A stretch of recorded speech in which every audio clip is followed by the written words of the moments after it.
Tout le monde va avoir un squat colossal, mais personne ne focalise sur le point qui importe le plus sur ce mouvement-là, à savoir la sortie de barre. Car si tu y réfléchis bien, c'est là que tout se joue. À la fin de cette vidéo, tu sauras exactement comment sortir ta barre pour conserver le maximum d'énergie et être le plus efficace possible sur ton squat. Sans plus tarder, on est parti. Première étape, tu dois placer tes mains correctement sur la barre. Mais ça veut dire quoi correctement? Tu veux pas la prendre trop large parce que tu vas être beaucoup moins stable, beaucoup moins compact et tu risques de bouger énormément, donc ça va vraiment pas être top. Mais tu veux pas non plus la prendre trop serrée parce que ça va réduire ta marge de manœuvre pour envoyer tes coudes sous la barre et donc ça va probablement te faire encore plus partir en avant. Sans même parler de problèmes de mobilité qui risquent de t'handicaper par la suite, bref, c'est pas la solution non plus. En fait, il faut juste que tu trouves un placement de main sur la barre avec lequel tu es à l'aise, compact et puissant. Une fois que tu as trouvé le bon placement de main pour toi, tout ce qui te reste à faire, c'est serrer la barre le plus fort possible pour transférer un maximum d'énergie dedans et être le plus efficace possible sur ton dérac. Petit aparté, si tu veux de nouveaux conseils pour prendre en force chaque semaine, alors pense à t'abonner pour ne pas rater les prochaines vidéos. Deuxième étape pour réaliser une bonne sortie de barre, il va falloir limiter au maximum les pertes d'équilibre pour éviter d'être déstabilisé. Pour ça, je te recommande de placer le milieu de ton pied sous la barre, donc ni en avant ni en arrière, pour sortir la barre. Ça t'évitera de créer de l'inertie qui pourrait t'emporter en avant ou en arrière et donc impacter négativement ton squat avant même le début de ta série. Un autre aspect qui est très important mais qui est lié à la position des pieds, c'est le placement du bassin. Souvent, je vois des athlètes dérac avec le bassin légèrement en arrière de la barre et ça va énormément impacter leur squat pour les mêmes raisons que j'ai citées précédemment. Ces athlètes-là, ils vont systématiquement partir en avant parce que leur centre de gravité, il n'est pas dans l'alignement de la barre. En fait, si je devais schématiser, l'idée c'est que le milieu de ton pied, ton bassin et la barre doivent tous être alignés au moment de sortir ta barre. Si c'est pas le cas, malheureusement, tu perds probablement des kilos sur ton squat. Quatrième étape et celle qui est de loin la plus importante, le bracing. Ne t'en fais pas, je vais t'expliquer ce que c'est et surtout t'expliquer comment le faire correctement. Le bracing, c'est ce qui va te permettre de ressentir la barre largement plus légère que ce qu'elle est réellement et c'est quelque chose qui va te mettre en confiance sur ton squat. Actuellement, tu ressens sûrement la barre hyper lourde au dérac et donc consciemment ou inconsciemment, tu te dis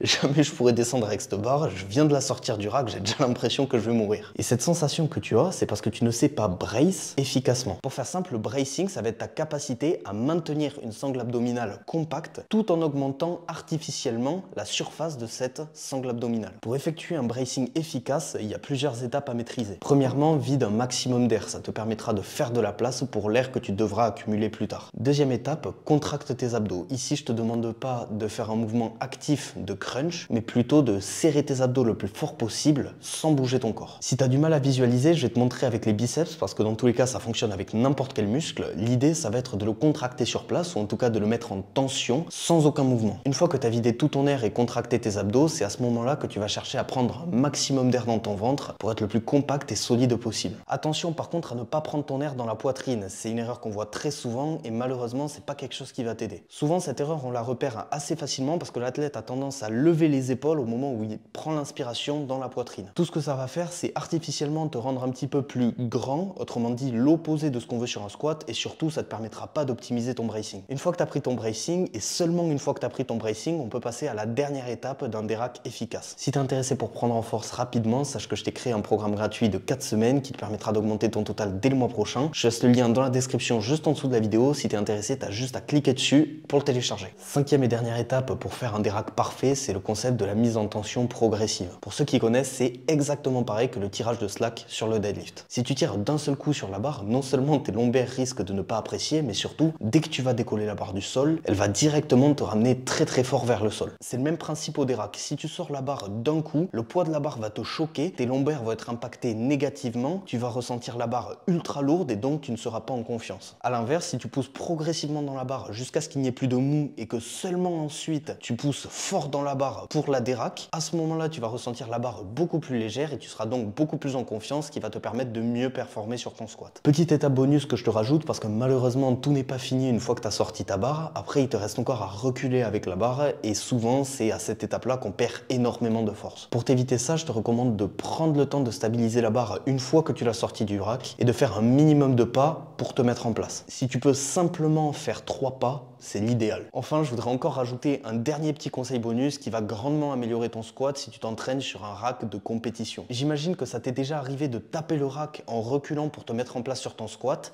C'est très frustrant et ça peut te faire perdre en stabilité et donc en confiance sur le mouvement. Personnellement, je m'en suis très vite rendu compte et c'est pour cette raison que j'ai incliné les poteaux sur le rack. Ça me permet d'avoir beaucoup plus de marge de manœuvre et de ne plus jamais taper dans le rack. Bon, aujourd'hui, on a abordé le sujet du dérack, autrement dit ce qui se passe juste avant le squat, mais on n'a pas abordé le sujet de ce qui se passe juste avant le dérack, à savoir l'échauffement. Et crois-moi, c'est tout aussi important, sinon plus. Donc si t'es intéressé également pour optimiser ton échauffement, je t'invite à cliquer juste ici.